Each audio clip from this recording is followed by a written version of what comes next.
China Social App run လုပ်ကနေပြီးတော့လွယ်ကူစွာ movie recap လုပ်နေအရင်ဆုံးကျွန်တော်တို့တွေ run လုပ်အထက်ဝင်လိုက်မယ်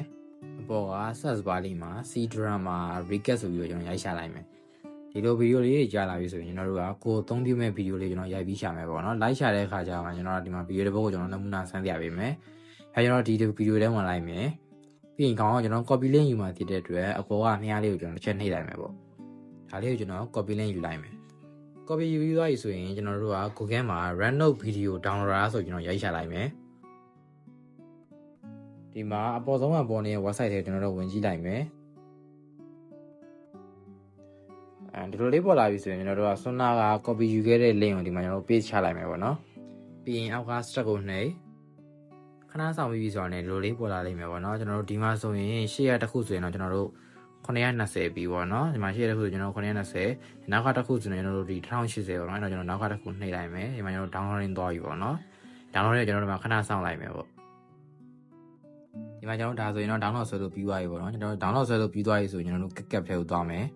cap ထဲကိုရောက်ပြီဆိုရင်ကျွန်တော် Sona download တဲ့ file ကိုဒီမှာထည့်လိုက်မယ်ဒီမှာအပေါင်းလေးကိုနှိပ်လိုက်မယ်ကျွန်တော်တို့ကဒီဗီဒီယို MP3 file ပြန်ထုတ်မှဖြစ်တဲ့အတွက်ကျွန်တော်တို့က export ထုတ်တဲ့အခါကျရင်ကျွန်တော်တို့ export နှိပ်မယ်ဒီမှာဗီဒီယိုနေရာမှာကျွန်တော်တို့က audio ဆိုတာပဲကျွန်တော်ရွေးလိုက်မယ်ပေါ့ဒါမှပဲကျွန်တော်တို့ MP3 file ပြန်ထုတ်မှပဲဖြစ်ပါတယ်အဲကျွန်တော်တို့မှာ export နှိပ်လိုက်မယ် Okay ဒီမှာကျွန်တော်တို့ MP3 file ရသွားပြီဆိုရင်ကျွန်တော်တို့က Gemini ကိုသွားမယ်ပေါ့နော်အဓိကကျွန်တော်တို့ကဒီကောင်ကတရုပ်စာဖြစ်နေတဲ့အတွက်ကျွန်တော်တို့ကဘာသာပြန်ပြောင်းခိုင်းမှာပေါ့နော်ဒီမှာကျွန်တော်တို့အပေါင်းလေးကိုနှိပ်လိုက်မယ်ပေါ့ပြီးရင်ကျွန်တော်တို့ Sona ထုတ်ခဲ့တဲ့ MP3 file ကျွန်တော်တို့ရွေးလိုက်မယ်ဒီမှာကျွန်တော်တို့က prompt ဘယ်လိုရေးမလဲဆိုတော့ကျွန်တော်ဒီကောင်ကိုမြန်မာဘာသာပြန်ပြီး narrator script ပြင်ပြီးပါအချက်လက်နဲ့မရေးပါနဲ့ပေါ့နော်ကျွန်တော်တို့လိုချင်တဲ့ပုံစံတိုင်းသူ့ကိုတောင်းဆိုလိုက်မယ်ဒီမှာ Sona တရုတ်ကားရဲ့စာသားတွေကိုဒီမှာဘာသာပြင်ပြီးတော့ကြာလာပြီပေါ့ဒီမှာတော့အပိုင်လေးကိုခွဲပေးရတယ်ပေါ့နော်ဘယ်ပိုင်းဆိုပြီးခွဲပေးရတယ်ကျွန်တော်တို့ကတော့ဒီ AI သွားရင်တော့ကျွန်တော်တစ်ပိုင်းရင်းစီသွားမှရမယ်ပေါ့နော်မဟုတ်ပဲကျွန်တော်တို့အကောလုံးကူးချလိုက်တဲ့အခါကျရင်သူကစကားမပြီးတာတွေပေါ့နော်စီစာသားအမှားတွေဘက်ကပြောတတ်တယ်ပေါ့အဲ့တော့ကျွန်တော်ကပထမဆုံးအပိုက်ကစာသားလေးကိုကျွန်တော် copy ယူလိုက်မယ် copy ယူပြီးသွားပြီဆိုရင်ကျွန်တော်တို့က Chrome ကိုသွားပြီးတော့ Google AI Studio ဆိုပြီးတော့ရိုက်ချလိုက်မယ်ဒီလိုလေးရောက်ပြီဆိုရင်ကျွန်တော်တို့ကဒီမှာဆိုရင်သူက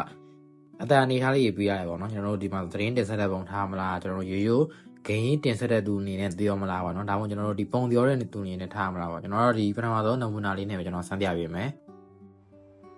ဒီမှာဆိုရင်သူပေးရတဲ့စာတွေရှိရပါတော့ကျွန်တော်တို့အားစာတွေအကုန်လုံးကျွန်တော်တို့ဒီမှာ delete လုပ်လိုက်မယ်ပြီးရင် Sona ကျွန်တော်တို့ copy ယူခဲ့တဲ့အပိုက်တွေရဲ့တစ်ပိုက်ကိုကျွန်တော်တို့ဒီမှာထည့်လိုက်မယ်ပေါ့ Sona copy လုပ်ခဲ့တဲ့စာတွေဒီမှာကျွန်တော် paste ချလိုက်မယ်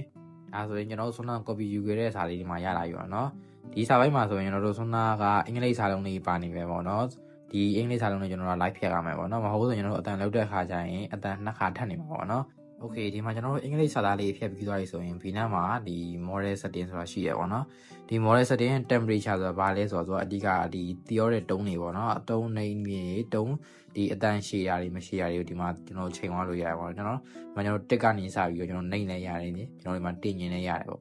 ဒီရောက်ကတော့ကျွန်တော်တို့ voice model တွေပေါ့နော်ကျွန်တော်တို့ဒီမှာဆိုရင် smooth ဖြစ်တဲ့အတန်လေးရှိတယ်ပြီးယောက်ျားအတန်နဲ့မိန်းမအတန်တွေပေါ့နော်ဒီမှာကိုကြိုက်နှစ်သက်အတန်ကိုကျွန်တော်တို့ရွေးပြီးတော့သုံးသွားလို့ရတယ်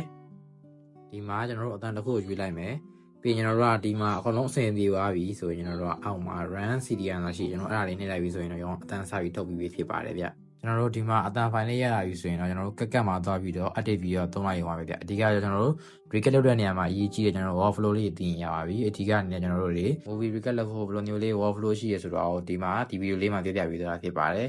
အဆုံးထိကြည့်ပြီးတော့ကျေးဇူးတင်ပါတယ်ဗျ